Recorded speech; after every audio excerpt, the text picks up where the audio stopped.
School librarian পদে নিয়োগপত্র পাচ্ছেন জন Debbarma, Sushma mug. তারপর প্রস্তুত থাকার জন্য বলবো অর্ঘদীপ দেবনাথ, সঙ্গীতা দেববর্মা, সীমা সাহা। সুষমা মগ স্কুল লাইব্রেরিয়ান পদে নিয়োগপত্র গ্রহণ করলেন। Arghadeep Debnath school librarian. या फाखर पानी चयावै तंखा के बेलाय न जानाय नरक जतन न कइनाय किछा या फाखर बितंगानी बाके সঙ্গীতা দেববর্মা স্কুল লাইব্রেরিয়ান। সীমা সাহা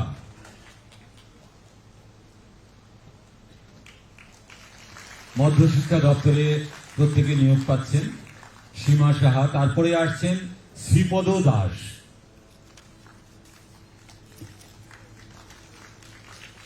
শ্রীপদ দাস।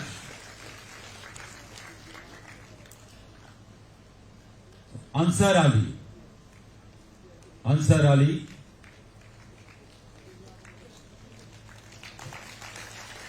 গৌরী দাস।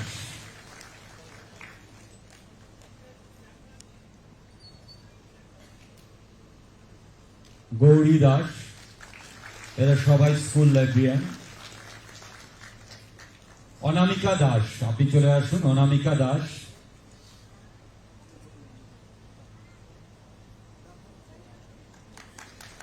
সৌরভ বর্মন।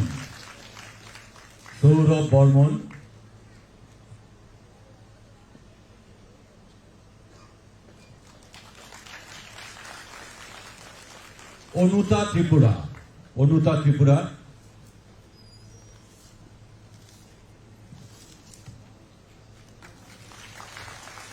आश्चर्य दैजों रोंनक रोंनायखौ बेदेगौ जे बररक सेबगो तिनि असादो अपॉइंटमेंट मानखा बरकनि बिसिं खरक चिबानो अजराव रजाखा तै बोतंगो बरकनो कयनाय पांडा पाइमानि यागुलो अजागानिनो बरकनि अफार खालामथानानै बाके স্বাস্থ্য পরিবার কল্যাণ দপ্তর থেকে এবার নিয়োগপত্র গ্রহণ করবেন শ্রী অমিত ভট্টাচার্য।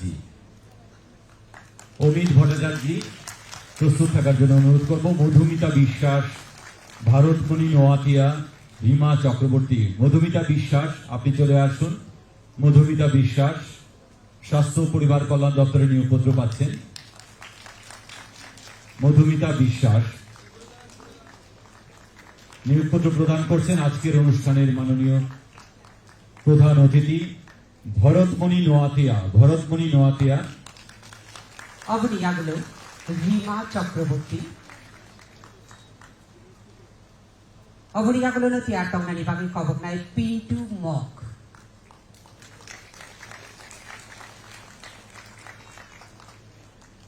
তাবু পিন্টু মগ।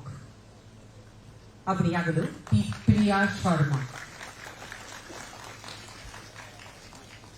ইয়াগুলো সুদেব ঘোষ।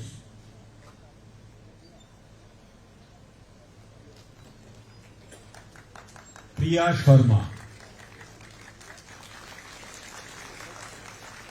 তিয়ার টংনানি বাকি কবকনায় সায়নী গণ। সুদেব ঘোষ, আপনি চলে আসুন। সুদেব ঘোষ।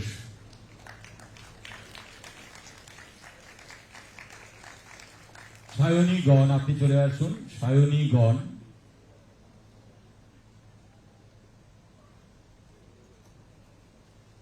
বিনিয়াগুলো তিয়ার টংনানি বাকি কবকনায় সুশান্ত দেব।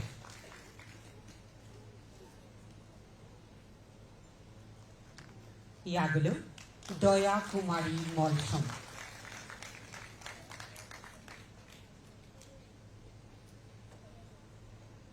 অবনিয়াগুলো শ্যামল দেবনাথ।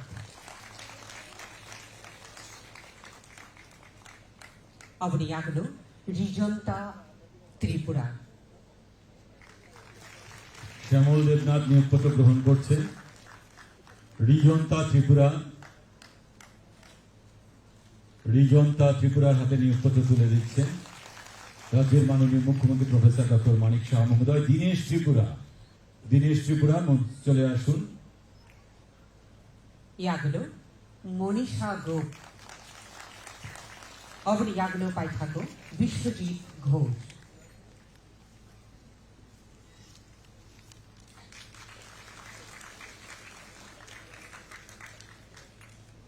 বিশ্বজিৎ ঘোষ তার মধ্য দিয়ে আমাদের যে প্রতীকীভাবে 30 জনের হাতে নিয়োগপত্র প্রদান অনুষ্ঠান শেষ হলো। অসংখ্য ধন্যবাদ সম্মানিত অতিথিদেরকে। বাকিদেরকে প্রেক্ষাগৃহে এই অনুষ্ঠানের পর নিয়োগপত্র তুলে দেওয়া হবে। বিভিন্ন আধিকারিকরা তাদের হাতে নিয়োগপত্র তুলে দেবেন, আপনারা প্রেক্ষাগৃহে থাকবেন। এবার আমরা বিনম্রভাবে অনুরোধ করব আজকের অনুষ্ঠানের উদ্বোধক তথা প্রধান অতিথি রাজ্যের মাননীয় মুখ্যমন্ত্রী প্রফেসর ডক্টর মানিক সাহার মূল্যবান বক্তব্য রাখার জন্য। Tabut ni bejubu, jung kok lam kenalai deh tiri di pandani narwai okra, hasiri monti okra barang kenang bucang, Profesor Dr. Manik Saha Sarni Khukte.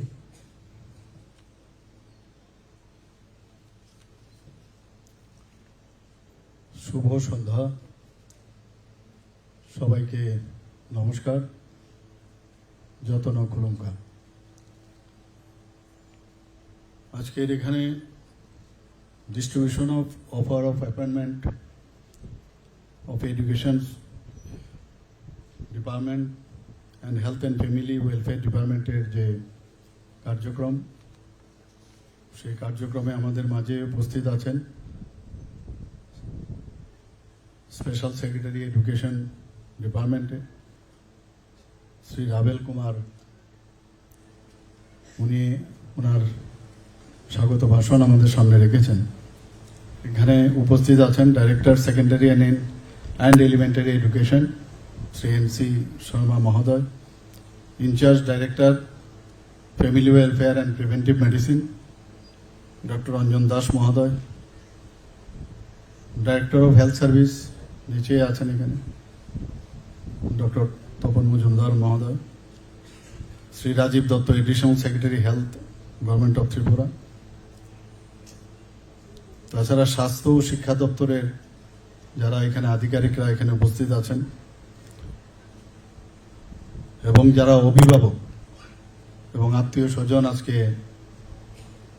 এখানে উপস্থিতের সংখ্যা আমরা দেখতে পাচ্ছি এবং যাদের জন্য আজকের এই অনুষ্ঠান, যারা অফার লেটার গ্রহণ করতে এসছেন এবং অন্যান্য যারা অতিথিবর্গ এবং সাংবাদিক বন্ধুরা, সবাইকে আন্তরিকভাবে আমি হার্দিক অভিনন্দন ও শুভেচ্ছা জানাচ্ছি। ট্রান্সপারেন্সির মাধ্যমে কিভাবে চাকরি দেওয়া যায়, ত্রিপুরা সরকার একটা দৃষ্টান্ত বিগত কয়েক বছর ধরে রেখেছে এখানে। আজকে আমার খুব ভালো লাগছিল এখানে যে ত্রিপুরার যে জাতি জনজাতির একটা মিশ্র বন্ধনে বিভিন্ন ধর্মের যারা আছেন সবাই মিলে আমাদের এই ত্রিপুরা, সেই জায়গায় আজকে যে অফার এখানে আমরা বিলি করলাম, যারা অফার নিতে এলো কয়েকজন মাত্র নিতে এলো, সবাই নয়, তার মধ্যে আমরা দেখলাম সব ধরনের বিলং করে বিভিন্ন জাতি জনজাতি গোষ্ঠীর সবাই কিন্তু এখানে বিভিন্ন ধর্মে বিশ্বাসী তাদের অফার লেটার নিতে। এটাই হচ্ছে আমরা যে ইউনিটি ইন ডাইভার্সিটি, আজকে কিন্তু আমরা সেটা দেখতে পাচ্ছি। এখানে আজকে মোট 222 যারা নির্বাচিত হয়েছে তাদের নিয়োগপত্র প্রদান করা হয়েছে এবং এত ট্রান্সপারেন্সির মাধ্যমে তাদের যে চাকরির যে বন্দোবস্ত এখানে ত্রিপুরা সরকারের মাধ্যমে আমরা করতে পারছি এবং আগামী দিনও করব এবং তাদের যে কঠোর পরিশ্রম, সেই কঠোর পরিশ্রমের জন্যই এই সফলতা এসছে এবং যারা আজকে এখানে 222 ক্যান্ডিডেট যারা অফার নিতে এসছেন তাদেরকে আমি এবং তাদের সকলের পরিবারকে, তাদের পুরো ফ্যামিলিকে আমি আন্তরিক অভিনন্দন ও শুভেচ্ছা জানাচ্ছি।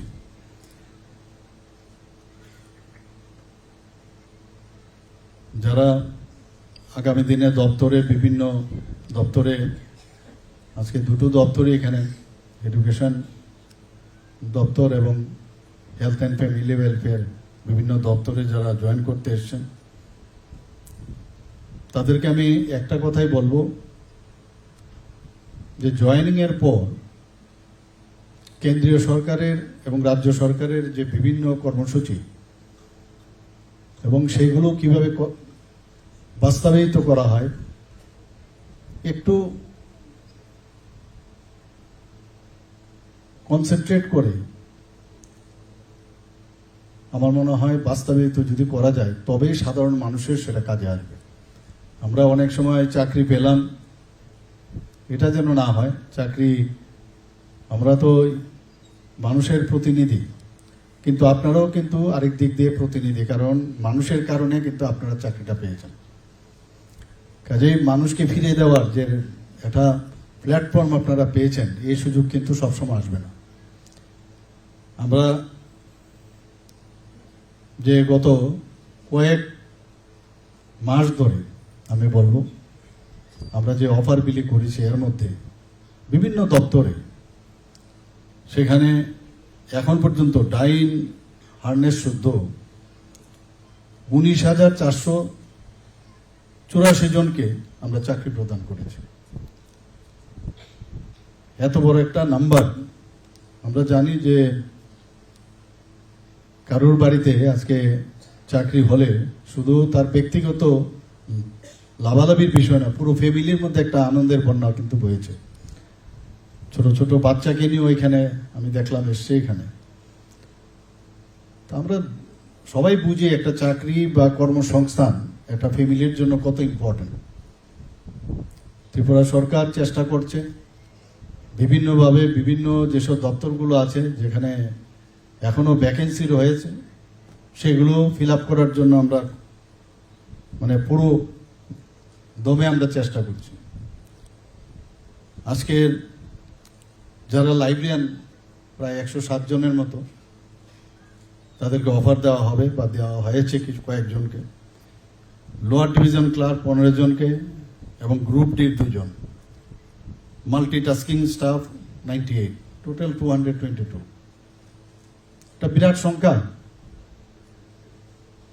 তো এতগুলো ক্যান্ডিডেট যখন এই ত্রিপুরা সরকারের সাথে যুক্ত হবেন, যারা এতদিন ধরে অফিসে অফিসে গেছেন এবং টেবিলের যারা অফিসাররা আছেন বা যারা কর্মচারীরা আছেন সেখানে, তাদের টেবিলের সামনে আপনারা ছিলেন। আগামী দিন কিন্তু আপনারা টেবিলের মধ্যে বসবেন, অন্যরা আবার আসবে এবং সেখানে যখন বসবেন, যারা এতদিন ধরে আপনারা যেভাবে গেছেন তাদের বিষয়টাও কিন্তু, যেভাবে আপনাদের ওখানে যাওয়ার কতবার গেছেন,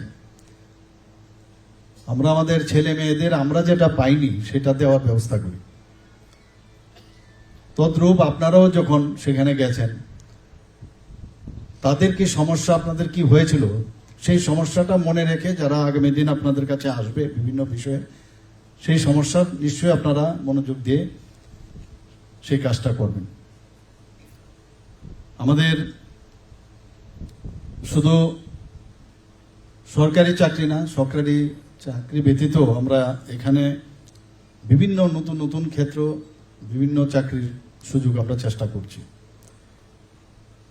যদি আমরা আউটসোর্সিং এর কথা বলি, চুক্তির ভিত্তিতে যদি আমরা চাকরি দিয়ে থাকি, প্রায় 5,700-র উপরে এখন পর্যন্ত আউটসোর্সিং। কারণ সবসময় ডাইরেক্ট চাকরি দেওয়া সম্ভব হয় না, তো কাজের সুবিধার্থে অনেক সময় আউটসোর্সিং এর ব্যবস্থা করতে হয়, কন্ট্রাকচুয়াল যারা কর্মচারী আছেন তাদের নিতে হয়।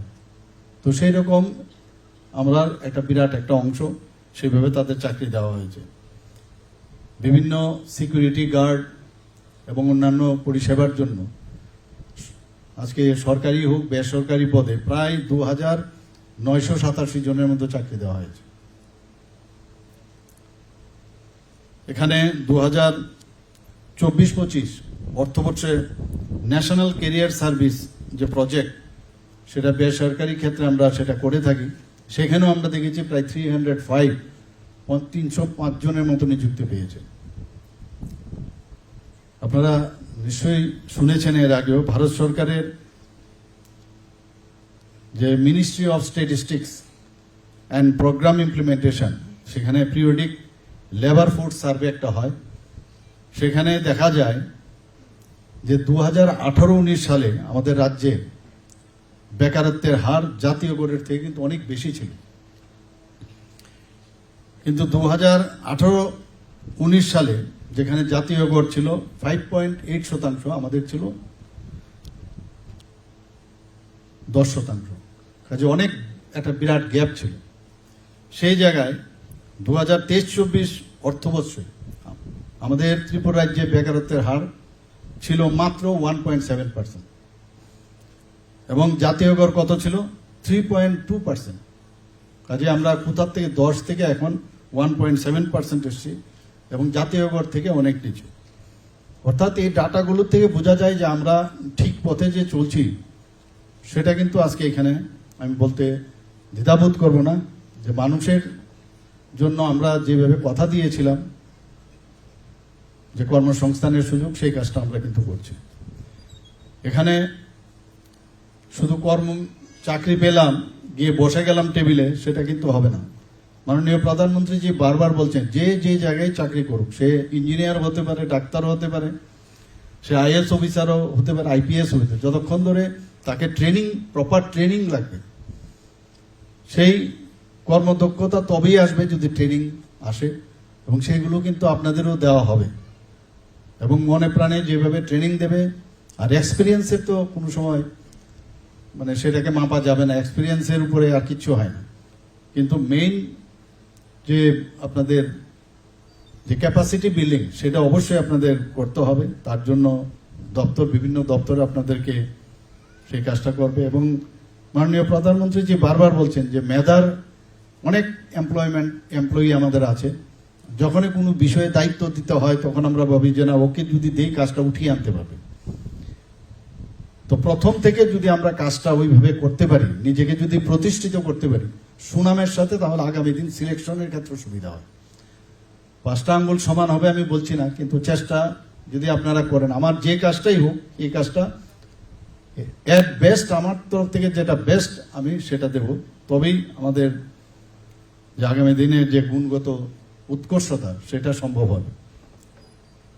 আমাদের মাননীয় প্রধানমন্ত্রীর দায়িত্ব নেওয়ার পর উনি দেখলেন যে এমপ্লয়ি তো প্রচুর আছে, কিন্তু তাদের যে প্রপার যে সুদক্ষ যে শ্রমশক্তি, সেটার যে পার্সেন্টেজ দেখা গেছে সেখানে একটা বিরাট একটা সমস্যা। সেখানে মাত্র ছিল 33.95%। এই ফোর্স নিয়ে দেশ আমরা কি করে করব? প্রধানমন্ত্রীজি 2022-এ ডিক্লেয়ার দিয়েছেন যে বিকশিত ভারত, এবং অমৃতকাল চলছে এখন 2047 সনের মধ্যে। এই ফোর্স নিয়ে হবে না। তো এই কারণে উনি বলছেন তাদেরকে সুদক্ষ করতে হবে থ্রু প্রপার ট্রেনিং। এবং তাতে দেখা গেছে 2013 সাল থেকে এখন যে 33.95% ছিল 2013-তে, সেটা 2024-এ গিয়ে দাঁড়িয়েছে 54%-এর উপরে। সেটাকে আরো বাড়াতে হবে। কোনো জায়গায় কোনো এমপ্লয়িকে যদি কোনো কাজ দেওয়া হয়, নো শব্দ সাইড করতে হবে, সাইডে রাখতে হবে, বলতে হবে yes I can do it. এবং তার জন্য যা যা দরকার পড়লে মাঝে মাঝে আমার এখানে আমাদের সুপার স্পেশালিস্ট ডক্টররা আছেন, আপনারা সবাই জানেন, ডাক্তারবাবুরা আছেন, যখন দেখি রেফার করে, আমি বললাম তাহলে সুপার স্পেশালিস্ট রেখে আমাদের লাভটা কি? রেফার হবে না যদি ওর সুপার স্পেশালিস্ট, ঠিক আছে, এক্সপিরিয়েন্স হয়তো বা আস্তে আস্তে হবে।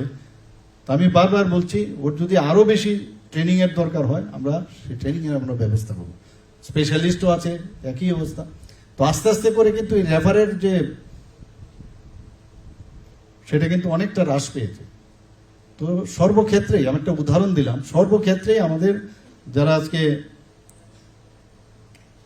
এই অফারটা পেয়েছে, জয়েন তো করবেই, তাদেরকে আমি এই কথাটা বলবো যে শ্রমশক্তির যে দক্ষতা সেটা আপনারা নিশ্চয়ই বাড়াবেন, তাতে করে আমাদের যে মাননীয় প্রধানমন্ত্রীর যে স্বপ্ন সেটা বাস্তবায়ন হবে। আজকে আমাদের এখানে প্রচুর কর্মসূচি রয়েছে। স্কিল ইন্ডিয়া মিশন রয়েছে, পিএম কৌশল বিকাশ যোজনা রয়েছে, ডিজিটাল ইন্ডিয়া, এরকম অনেকগুলো আমরা স্কিল ডেভেলপমেন্ট যাতে হয় তার ব্যবস্থা আমরা করি। আপনারা শুনে খুশি হবেন যে ত্রিপুরাই একমাত্র রাজ্য যেখানে ক্যাবিনেট থেকে ত্রিস্তরীয় পঞ্চায়েত পর্যন্ত ই অফিস হয়েছে, এবং ই অফিস অন্যান্য জায়গায় খালি মানে সাব ডিভিশনাল লেভেল পর্যন্ত হয়েছে, কিন্তু 3 টায়ার পঞ্চায়েত হয়নি। এবং আমাদের যারা অফিসার থেকে শুরু করে সমস্ত কর্মচারী খুব অল্প সময়ের মধ্যে সেটা করতে পেরেছে। তো আপনারা সেই সুযোগ পাবেন। আপনাদের যারা অগ্রণী ভূমিকা আগেই নিয়েছেন তাদের আপনাদের জন্য প্ল্যাটফর্ম তৈরি করেছে। আপনারা সেই কাজটা মানে আপনাদের জন্য আরো ইজি হয়ে গেল। আমরা বারবার বলছি যে খাতাপত্র নিয়ে যে হারে অফিসের মধ্যে আগে দেখতাম যে কালচার, প্রচুর ফাইলের পর ফাইল, সেগুলোকে এখন ডিজিটাইজ করা হচ্ছে। আলমারি থেকে ফাইল এখন মুছে যাচ্ছে, সব জায়গাও বাড়ছে, এবং সেখানে এখন এই ধরনের ই ফাইল থাকাতে এবং সেই ফাইলগুলো সূক্ষ্ম মানে এগুলো অনেক প্রপারলি সেগুলোকে রাখা যায়, নষ্ট হয় না সেগুলো। ফাইল তো মাঝে মাঝে খাতাপত্র থাকলে, কাগজের মধ্যে লেখা থাকলে সেগুলো ছিঁড়েও যায়, খুঁজেও পাওয়া যায় না। আমরা এখন পর্যন্ত শুধু মানে উন্নয়নের ক্ষেত্রে যদি আপনারা বলেন, প্রচুর কাজ আমাদের ত্রিপুরা সরকার করেছে। আপনারা নিশ্চয়ই শুনেছেন যে শিক্ষার ক্ষেত্রে আমরা ন্যাশনাল এডুকেশন পলিসি মাননীয় প্রধানমন্ত্রীজি 29শে জুলাই 2020-তে উনি ডিক্লেয়ার করেন ন্যাশনাল এডুকেশন পলিসি। কস্তুরী রঙ্গনের নেতৃত্বে একটা কমিটি করেছেন, কারণ যতক্ষণ ধরে এডুকেশন ভালো না হবে, স্ট্রং না হবে, কোনো কিছুই ভালো হবে না। আপনারা যারা আজকে পরীক্ষা দিয়ে পাশ করেছেন, প্রপার এডুকেশন আছে বলেই আজকে সেটা সম্ভব হয়েছে। তো সেই জায়গায় দাঁড়িয়ে আজকে আমাদের ত্রিপুরাতে কিছুদিন আগে আপনারা শুনেছেন 23 জুন আমাদের ত্রিপুরা পূর্ণ স্বাক্ষর রাজ্য হিসাবে আমরা ঘোষণা করেছি। আগে আমরা পূর্ণ স্বাক্ষর রাজ্য হিসাবে মানে কি খালি একটা সাইন করলে হবে, সেরকম অবস্থা না। ইউনেস্কোর কতগুলো গাইডলাইন্স আছে যে কি কি বিষয়ে তার পড়াশোনা থাকতে হবে, কিভাবে তার কথা বলার, কোনো হঠাৎ করে তাকে একটা বিষয় বলা হলো চ্যালেঞ্জ হিসাবে তার মধ্যে সে মানসিক অবস্থান আছে কিনা, বলতে পারে কিনা, এরকম অনেকগুলো ক্রাইটেরিয়া। এবং এখানে এটা হচ্ছে তৃতীয় রাজ্য, মানে লাদাখ প্রথম ছিল, লাদাখ বাদ দিলে পূর্ণ রাজ্যের মধ্যে আমরা 3rd। এবং গোয়া এবং মিজোরাম তাদের পপুলেশনও আমাদের থেকে অনেক কম, ত্রিপুরার পপুলেশন অনেক বেশি। সেই জায়গায় আমরা আজকে পূর্ণ স্বাক্ষর রাজ্য হিসাবে আমাদের সেটা ঘোষণা হয়েছে। এটা আমাদের জন্য অত্যন্ত আনন্দের বিষয়। এবং আমি যখন সেটার ইনোগ্রেশন করছিলাম, এমন সব বৃদ্ধারা এবং এমন সব মেয়েরা এসছে যারা কোনোদিন ভাবিনি যে পড়াশোনার ওনাদের মানে করবে বা সেই সুযোগ আসবে। যে উল্লাস যে কার্যক্রম, সেই কার্যক্রমের মাধ্যমে মাননীয় প্রধানমন্ত্রীজির যে চিন্তা ভাবনা নবভারত কার্যক্রম, সেটা সেই কার্যক্রমের মাধ্যমে তাদেরকে সেভাবে উঠিয়ে নিয়ে আসছে। এখন শুধু ওরা তো শিখলো তাই নয়, তাদেরকে কিভাবে এই যে এত বড় একটা ফোর্স, তাদেরকে যদি আমরা বিভিন্ন যে আমাদের দপ্তর আছে, ত্রিপুরা সরকারের যে বিভিন্ন দপ্তর আছে, তাদের সাথে স্কিল ডেভেলপমেন্ট থেকে আরম্ভ করে, এডুকেশন ডিপার্টমেন্ট থেকে আরম্ভ করে, হেলথ ডিপার্টমেন্ট, এসএইচজি গ্রুপ, তাদের যুক্ত করা। তো এইভাবে আমাদের কাজ চলছে। এখানে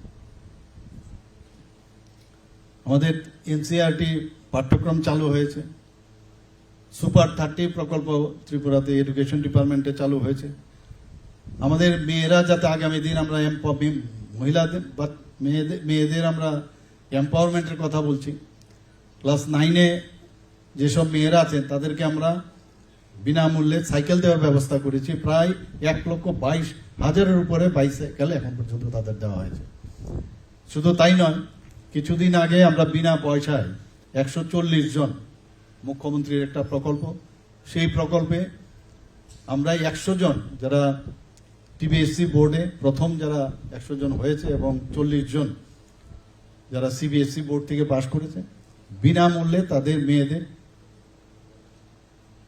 বয়েজ অ্যান্ড গার্লস বোথ, তাদেরকে আমরা বিনামূল্যে স্কুটি দেওয়ার ব্যবস্থা করেছি, যাতে করে তারা ইন্সপায়ার্ড হয়। সিএম সাত প্রকল্প আমরা গত বাজেটে আমরা সেটা অ্যানাউন্স করেছিলাম, chief minister scholarship for achiever towards higher learning. সেখানেও প্রায় 200 জন যারা মেধাবী যারা ছাত্রছাত্রী আছেন তাদেরকে 60,000 করে বৃত্তি দেওয়া হয়েছে। আমরা প্রতিটি মহকুমায় আমরা জানি আমাদের ছেলে মেয়েরা কি করে সব মাস্টারের বাড়িতে দৌড়ায়। আমরা সবাই জানি যে এখানে ত্রিপুরা এবং ওয়েস্ট বেঙ্গল একটা জায়গা যেখানে সারাক্ষণ ধরে খালি মাস্টারের বাড়িতে যায়। অথচ আমরা যদি বাইরে, আমি লখনৌতেও ছিলাম, আমি পাটনাতেও ছিলাম, ওখানে কিন্তু এই টিউশন বেসড কোনো প্রক্রিয়াই ছিল না। কিন্তু আমাদের এখানে এটা আছে, আমরা বারবার চেষ্টা করছি, এডুকেশন ডিপার্টমেন্টকেও বলেছি, এটা একটা মাইন্ড সেট আপ হয়ে গেছে। নিজের থেকে যতক্ষণ না পড়বে ততক্ষণ ধরে পড়া হবেই না, এবং ওখান থেকেই তার নিজেকে জানা, নিজেকে বুঝার চেষ্টা। একবার স্কুল করো, স্কুল থেকে আবার দৌড়াবো, গার্জিয়ানরা দৌড়ে গিয়ে আবার যায় বিভিন্ন টিউশনের বাড়িতে, টিউটরের বাড়িতে, এক টিউটর শেষ হলো আরেক জায়গায় যাচ্ছে। তো সেইটাকে মাথায় রেখে আমরা একটা এবার শুরু করলাম যে বিভিন্ন মহকুমায় সায়েন্স এবং ইংলিশকে নিয়ে প্রতিটি কোচিং সেন্টার আমরা করব, এবং প্রতিটা কোচিং সেন্টারের যারা পড়াবেন অলরেডি প্রক্রিয়াও শুরু হয়ে গেছে।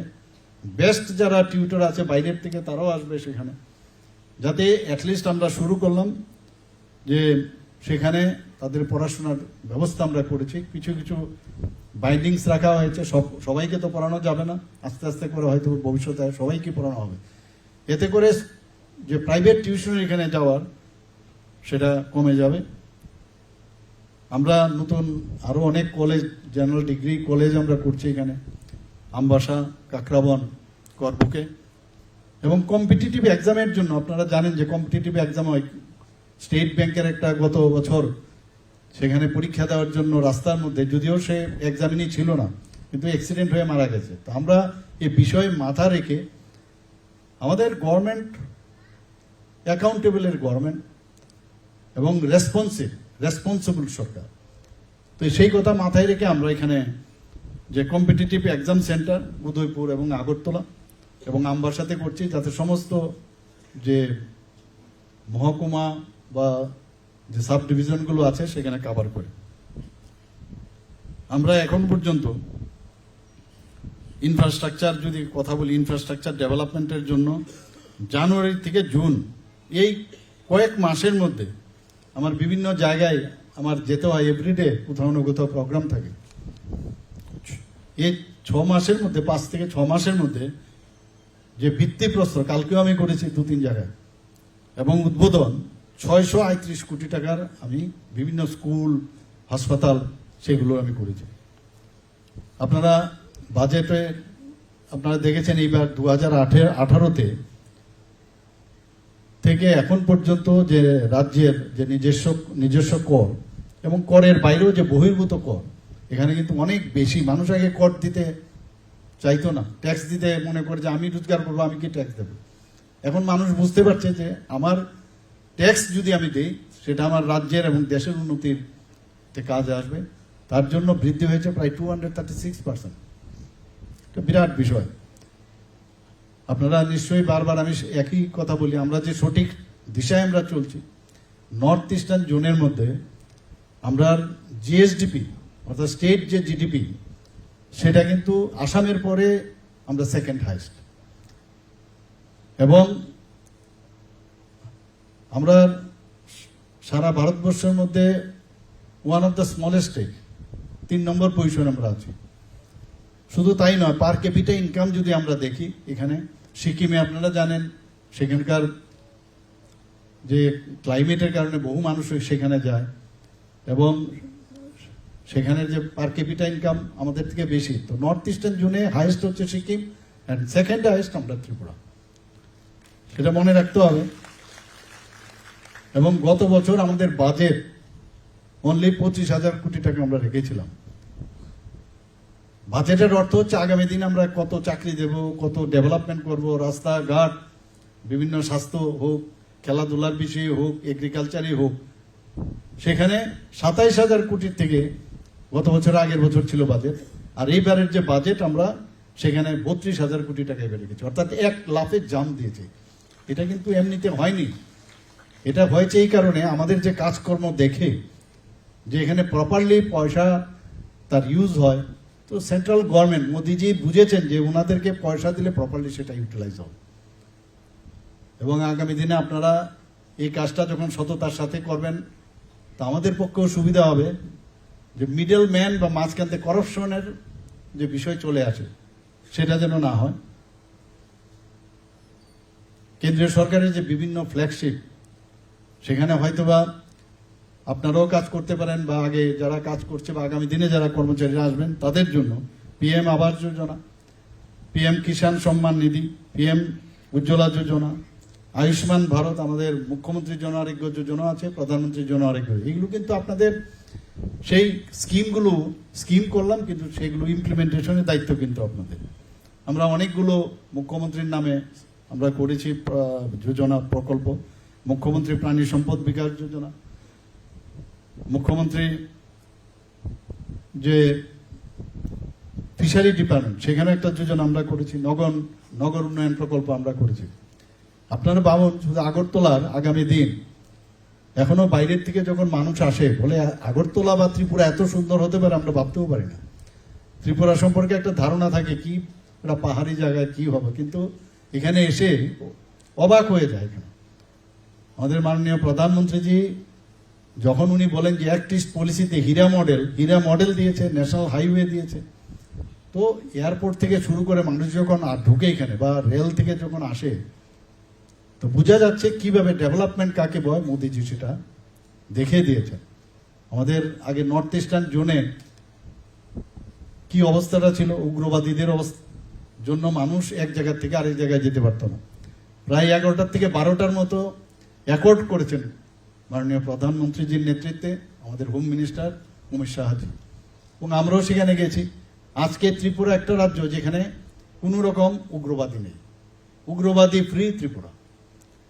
এবং যে কারণে আগে যখন ট্রান্সফার হতো এক জায়গার থেকে আরেক জায়গায়, তো বিভীষিকাময় যে কবে যাবে, এখান থেকে শুরু করলে প্রায় 10 থেকে 12 ঘন্টা লাগতো এক জায়গার থেকে আরেক জায়গায় যেতে, এসকোর্ট লাগতো, এবং বাড়িতে একটা সবসময় চিন্তার ভাঁজ পড়ে থাকতো যে কি হবে, আমার ছেলে এখানে প্রপারলি যেতে পারবে কিনা। এখন তো যে কোনো জায়গার থেকে আসা যাওয়া খুব ইজি গোয়িং হয়ে গেছে, is of movement, is of doing business সবকিছু হচ্ছে, যে কারণে মানুষ বাইরের থেকে এখানে বিনিয়োগ করতে আসছে। বিভিন্ন বিশ্ববিদ্যালয় হচ্ছে এখানে, প্রায় 4-5টার মতো নতুন নতুন যে প্রাইভেট বিশ্ববিদ্যালয় এখানে হচ্ছে।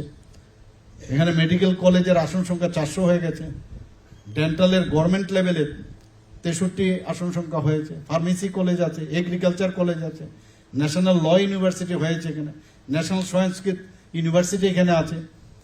একের পর এক এখানে আমরা যেভাবে কাজ করছি, এবং সেগুলো মাথায় রেখে আপনাদের সামনে এই কারণে বললাম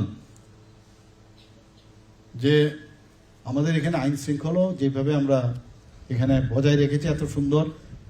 28টা রাজ্যের মধ্যে, 15 রাজ্যের মধ্যে আমরা এখন নিচের দিক থেকে আমরা 3rd পজিশনে আছি। মহিলাদের জন্য আমরা বিভিন্ন জায়গায় সমস্ত থানার মধ্যে মহিলা হেল্পলাইন করেছি 24/7। 8টা ডিস্ট্রিক্ট, এর মধ্যে 9টা জায়গায় আমরা মহিলা থানা আমরা করেছি সেখানে, কারণ অনেক সময় মহিলারা পুরুষদের কাছে অনেক জিনিস বলতে পারে না। ওয়েস্ট ডিস্ট্রিক্টে আমরা 2টো, আর বাকি 7টা ডিস্ট্রিক্টে আমরা 7টা মহিলা থানা করেছি। এইভাবে আমরা চেষ্টা করছি সমস্ত জায়গায়। এখানে আমি একটা কথা বলবো, যে মাদক নিয়ে বারবার আমরা কথা বলি, ত্রিপুরাতে এই ড্রাগ এডিকশন নিয়ে আপনাদের কিন্তু দায়িত্ব বেশি। শুধু পুলিশের যারা আছে তারা কাজ করবে বা বিভিন্ন এজেন্ট সেই বিষয়ে সোচ্চার হবে, আপনারা কিন্তু এর বিরুদ্ধে একটা যুদ্ধ ঘোষণা, সরকার যেমন যুদ্ধ ঘোষণা করেছে আপনাদেরও করতে হবে। এবং আপনারা জানেন এই মাদকের সাথে কিন্তু HIV ইনফেকশনের একটা বিরাট ঘটনা, এবং HIV যখন হয় সেটা যদি প্রথম দিকে সেটাকে না ধরা যায়, পরবর্তী সময়ে অ্যাডভান্স স্টেজে এইডস হয়ে যায়। আমরা জানি যে এইচআইভি যখন ইনফেকশন হয়, আর বিশেষ করে যারা এই ইন্ট্রাভেনাস, যারা ইঞ্জেকশনের মাধ্যমে যারা ড্রাগস নেয়, তারা কিন্তু এইচআইভিতে আক্রান্ত হওয়ার প্রবণতা বেশি এবং প্রচুর আমরা দেখছি। তো ভাইরাল লোড, এইচআইভি তো শেষ করা যাবে না, কিন্তু ভাইরাল লোড যাতে কম থাকে তার জন্য ওএসটি তার প্রতিনিয়ত খাওয়া দরকার।